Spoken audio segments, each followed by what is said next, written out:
le bâillement est, de manière très spontanée dans notre société, pris pour un signe d'ennui ou d'endormissement.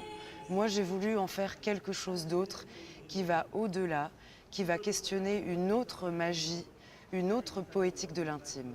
On a cherché ça avec Sandra, une musique multidimensionnelle. Le bâillement démultiplie les dimensions de l'existence. Ce qu'on a travaillé ensemble, c'est vraiment comment le bâillement est en fait une amorce de mouvement, une amorce de voix, une amorce de pré-langage, une amorce d'expression vocale. La bouche, c'est la voix. La voix est traitée de plein de façons différentes. C'est à travers cette question qui est posée, pourquoi on bâille, comment on bâille, et qu'est-ce qui se passe si on passe le bâillement au ralenti, qu'est-ce qu'on peut voir? La bouche, c'est aussi la béance. C'est aussi la béance, c'est aussi le passage de l'air. Et donc, on a voulu rendre la bouche vivante en lui donnant cette dimension de tunnel, de passerelle. La bouche qui permet d'être la passerelle numéro 1 entre l'intériorité et l'extériorité. Et le bâillement, c'est justement cet immense lien qu'il y a entre un dehors qui devient dedans, le dedans qui devient dehors. Ça m'est venu sur un plateau de tournage, une grande expérience de cinéma que j'ai eue en duo avec Scarlett Johansson, où moi j'étais une australopithèque, Lucie, donc avec une combinaison pleine de poils, avec une espèce de double peau pour mon crâne en latex. Et entre deux prises, on devait se toucher le doigt. La prise qui était filmée, c'était nos deux doigts qui se rejoignaient. Entre deux prises, entre les nombreuses prises, elles se mettent à bâiller. Je me mets donc à bâiller, quelques secondes après.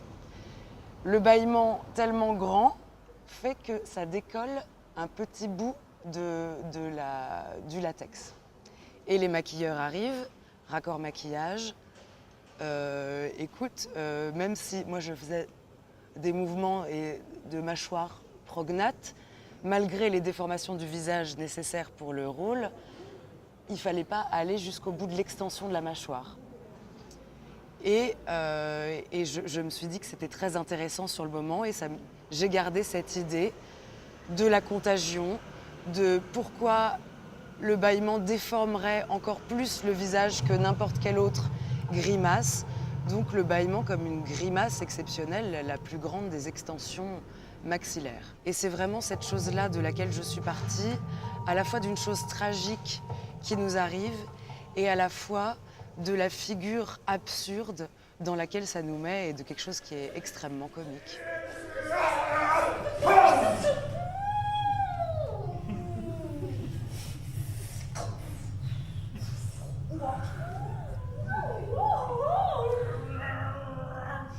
Dans le mouvement du bâillement, il y a un rapport à l'intime qui est très très fort, c'est-à-dire qu'il y a une déprise du corps et une reprise du corps. Dans le bâillement, je m'absente. Mes oreilles se bouchent, mes yeux se ferment. C'est d'ailleurs le moment où le palais se soulève, qui est le moment d'acmé du bâillement. Et je m'abstrais du monde. Et à la fin du bâillement, quand j'ai eu ce moment d'expiration, de soulagement, il y a une reprise du corps, revivifier, reprendre contact avec le monde. On a appris à domestiquer le bâillement. Qu'est-ce que c'est domestiquer le bâillement?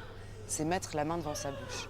Donc dans le bâillement, il y a une articulation entre une politique de l'intime, une chorégraphie de l'intime et une chorégraphie sociale. D'ailleurs, le bâillement s'accompagne de l'étirement et donc d'une prise d'espace maximum. Et donc, quand il n'est pas inhibé, le bâillement se permet de décrocher largement la mâchoire, ce qui va même stimuler les glandes lacrymales, ce qui va jusqu'à nous faire pleurer. Ça, je trouve que c'est quelque chose qui est intéressant. C'est une ambiguïté du pleur qui arrive à ce moment-là, comme une fragilité, comme une tragédie, quelque chose qui nous tombe dessus.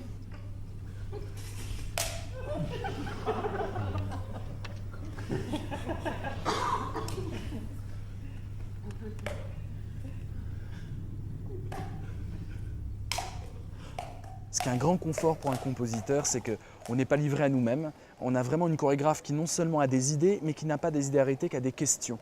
Sandra Aboive a vraiment une démarche très philosophique pour aborder la chorégraphie.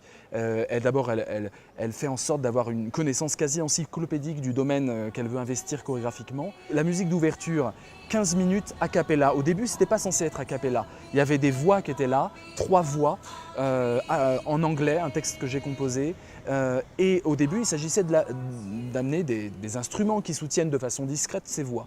Et avec Sandra, à force de discuter, on en est venu au a cappella. L'a cappella est le fruit d'une grande discussion qu'on a eue, une discussion de dépouillement.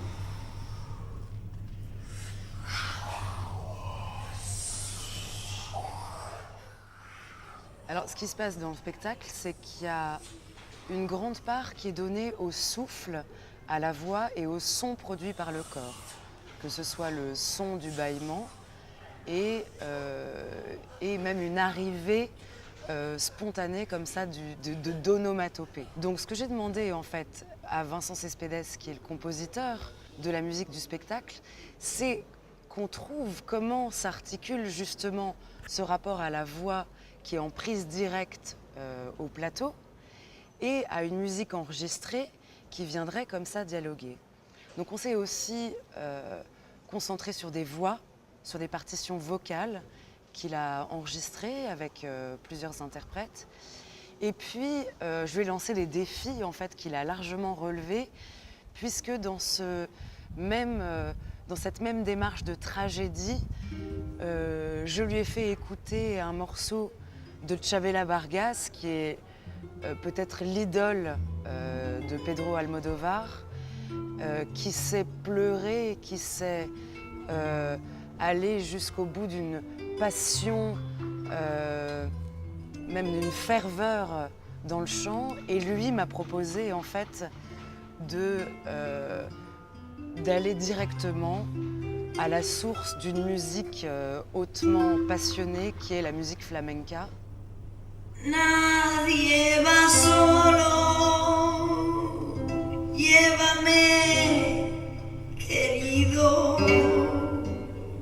Nadie va solo,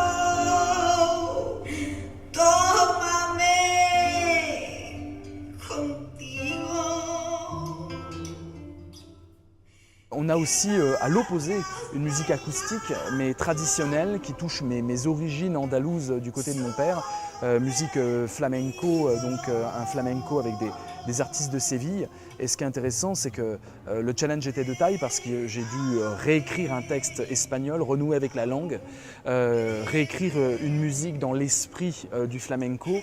En fait, le bâillement se déploie au ralenti et on est aussi en dialogue vocal avec cette chanteuse qui va jusqu'au bout de son souffle, comme quand on arrive au bout de l'expiration du bâillement, dans ce soulagement qui nous ramène irréversiblement vers le sol. Et on comprend que sans bâillement, sans vide, sans interstice dans le rythme, sans creux dans la forme, dans la matière, il n'y a pas de vie possible. Le bâillement, c'est la vie qui pousse à travers les briques. Le bâillement, c'est toujours le destin vivant d'une vibration à travers la matérialité qui veut l'emprisonner. Et c'est valable pour les hommes, mais c'est valable aussi pour le cosmos. Sandra vraiment a bien mis ça dans sa pièce. C'est une pièce cosmique. Il y a des moments cosmiques, il y a des moments océaniques, puis il y a des moments quotidiens. Et le collapse de ces deux choses, la rencontre violente, furieusement drôle de ces deux choses, le mécanique, le matériel et puis la vie qui prend le dessus, qui rejoint le rire de Bergson, de la mécanique plaquée sur du vivant. Je pensais vraiment à Henri Bergson tout le temps quand je composais. C'est une pièce bergsonienne, mais c'est aussi une pièce allénienne, Woody allenienne, parce qu'il y a de l'absurde, il y a du non-sens. L'homme sérieux qui bâille se décrédibilise dans son sérieux parce que son sérieux était artificiel. Le sportif qui bâille ajoute du crédit à son sport, le crédit d'une décontraction qui fait de lui un vainqueur. Le bâillement, c'est la décontraction glorieuse, la décontraction victorieuse. C'est aussi pour moi la première fois où je chorégraphie pour 4 autres danseurs. Et des danseurs qui ont une grande expérience. Et l'enjeu avec eux, ça a été de de trouver un endroit de vérité du corps, d'être ni dans la caricature de ce bâillement, même s'il était question de l'investir pleinement, ni dans quelque chose qui est trop minimaliste. On a travaillé le bâillement dans un glissement vers l'endormissement. Qu'est-ce que c'est que ce corps qui lâche prise, qui baisse en tonus et qui, par réflexe myotatique, peut retrouver la face et refaire face à quelqu'un qui le regarde. Donc ne pas s'oublier, se reprendre.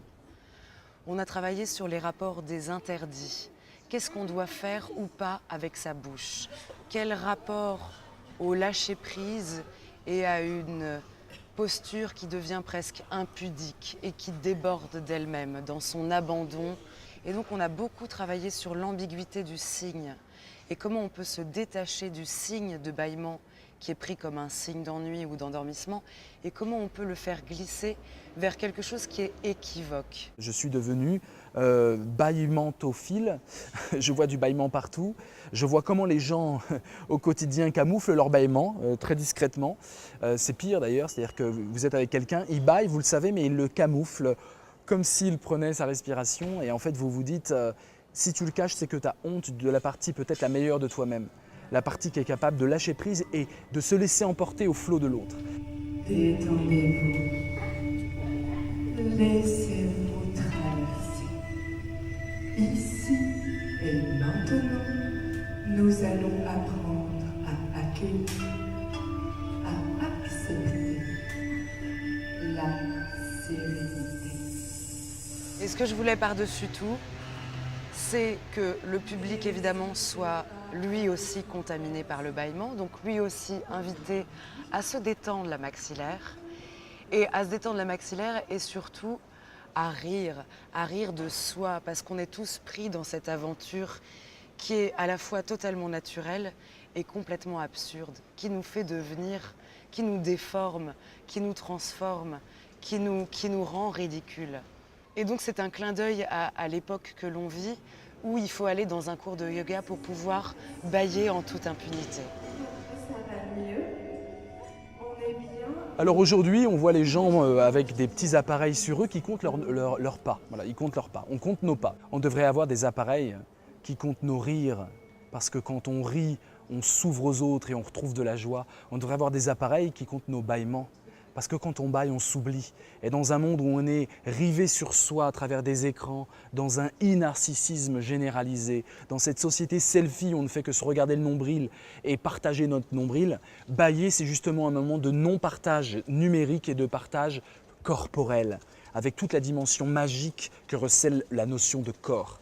Et donc on devra avoir des appareils de bâillement, parce que la vraie victoire, c'est pas de marcher dans la rue. La vraie victoire, c'est de bâiller, de s'oublier et d'appréhender le monde comme une nourriture gourmande, nourricière bien sûr, mais surtout une nourriture à partager avec les autres. Partageons nos bâillements plutôt que la violence concrète du monde.